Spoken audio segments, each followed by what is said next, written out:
Standing in front of a closet full of clothes and feeling like you have nothing to wear because of such an abundance of choice is an entirely normal and human thing when we have so many clothes at our disposal. And this is something that can lead to the paradox of choice. We can get overwhelmed and we just end up wearing the same thing over and over again. It happens to the best of us, but I have a tip or a jumping off point that I think will save you time in the morning as you're building an outfit. And it doesn't require any shopping or too much soul searching for that matter. You just have to know what you like. This isn't always the easiest thing, but hopefully these tips are gonna help. If you're new, welcome. If you're not, if you've been around for a while, welcome. Thank you so much for watching. My name's Alyssa. I am a slow fashion stylist. I talk about slow fashion and choosing creativity instead of consumption. If you like this kind of content, don't forget to hit subscribe. Now let's jump on in.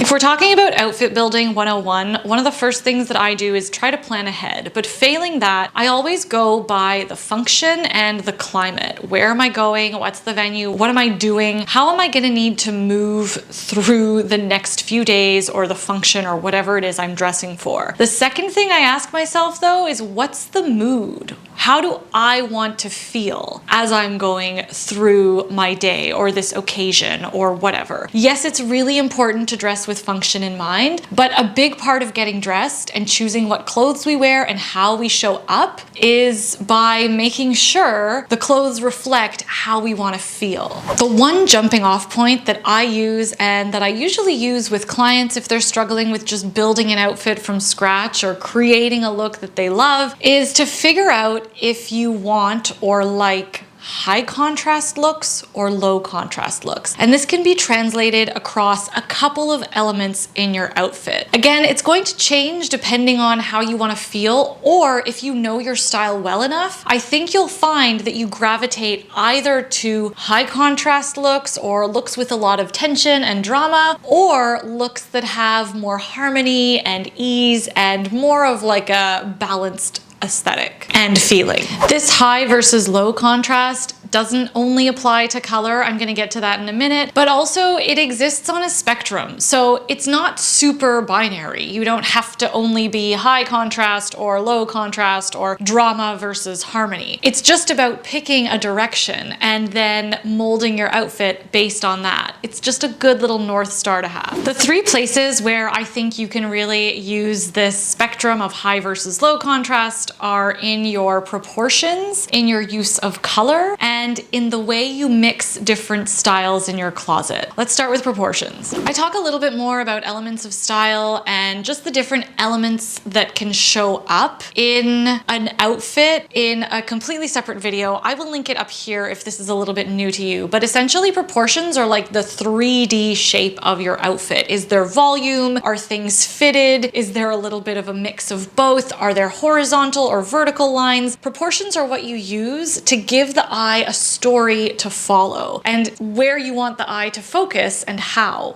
within your entire look. So in this case, if we're talking about outfits that have really, dramatic proportions or really interesting proportions with a little bit of tension, then we're looking at outfits that might have, for example, a really long trench coat or very dramatic hemlines, or perhaps even an outfit that has a big oversized blazer with a little pair of shorts or something like that. So there's a lot of tension, there's a lot of drama. The eye knows exactly where to go because there's a big oversized piece or there's something kind of interesting happening, and it's really shaping the body and how we want to see it. I personally skew more to the balanced or low tension or low drama in terms of proportions. I like a look that feels a little bit more harmonious. The eye doesn't go in, initially to one spot or doesn't have anything to take in. It just sees the outfit as a whole. But that's my personal preference. You can go either way, but I find depending on your mood that using this scale can be really helpful. Balanced proportions in an outfit could look like, a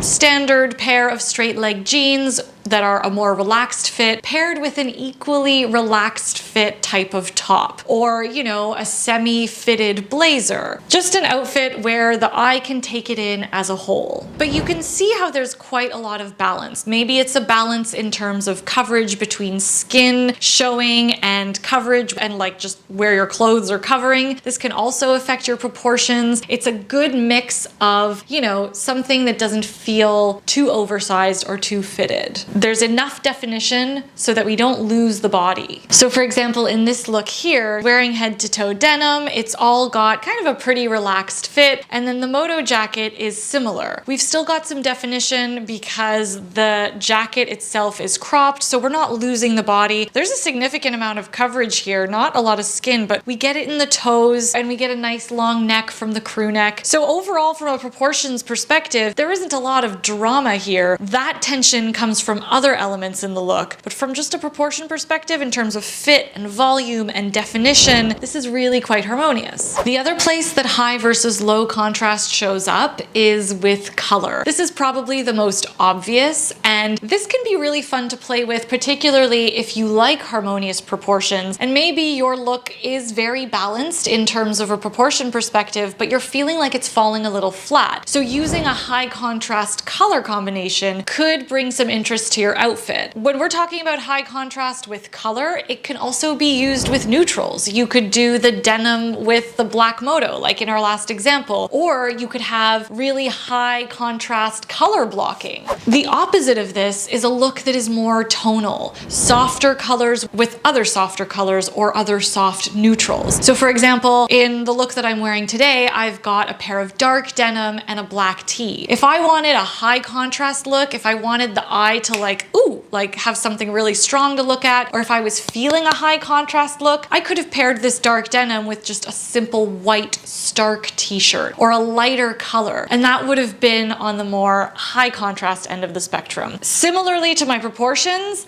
I tend to err on the side of more like tonal, more harmonious things, but if I'm feeling a little bit of drama, if I want to attract attention and be a bit more bold, I'm gonna go for a higher contrast look in terms of color. The third place where this high versus low contrast shows up is mixing your styles within a look. I've talked about this so often. It's also really well illustrated in my video where I do the TikTok 2x2 challenge. I'll leave that video up here for you. But this is essentially when you take two very opposing styles in your closet, let's say something really romantic with something that feels a little bit like harsher, like something rock and roll. And when you take these two very different styles and put them together, that can also create a pretty high contrast look. But again, this falls on a spectrum. You could perhaps, if you want to go with something more harmonious, more low contrast in terms of style mixing, you could then apply this to perhaps, you know, a great two-piece suit with a t-shirt and a pair of sneakers, for example. And this way, the only kind of tension or the only contrast is coming in through the shoe. You can choose any one of these elements, proportion, color, or style mixing as your jumping off point when you're starting to build an outfit, but chances are you might end up combining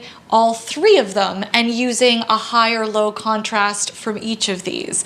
It sounds a little bit confusing, but I would say start with one and go from there. I hope that this does give you an idea of where to start building your look from, and I hope it helps you create some new outfits with what you've already got. What I like about this method is that it really puts you in a place of control, and you're not stuck focusing on one item in your closet and having to figure out a way to style it. It really is an empowering approach once you figure out whether you like the high or the low or a mix of both. Kind of like a cocktail, and you figure out the right ratio of high versus low contrast in any of these elements of your outfit. If you like, I can get deeper into each of these in a series of videos. So let me know if that's what you'd like to see in the comments below. so we can get into each high versus low color contrast, high versus low proportion contrast, and style mixing as well. So I hope you enjoyed this video, perhaps as a little intro. Again, do let me know if this is something you want to get deeper into in the comments. I always love to read your comments and figure out what will help you the most to get the most use out of what you already have. Thank you so much for watching. I so appreciate it. Give this video a thumbs up if you liked it or if you learned something new. Hit subscribe if you haven't already. Don't forget I've got tickets to my live virtual Shop Your Closet event, which is a lot like this. We cover a lot of this like different tension and balance in that discussion, and we do it live and in real time with real other models, not just me. So I'd love to see you there. I'd love to have you. In the meantime though, I hope you have a wonderful rest of your day, a wonderful weekend, wherever you're at, night, who knows, whatever it is. I hope you're having a great time, and I will see you in the next slow fashion video.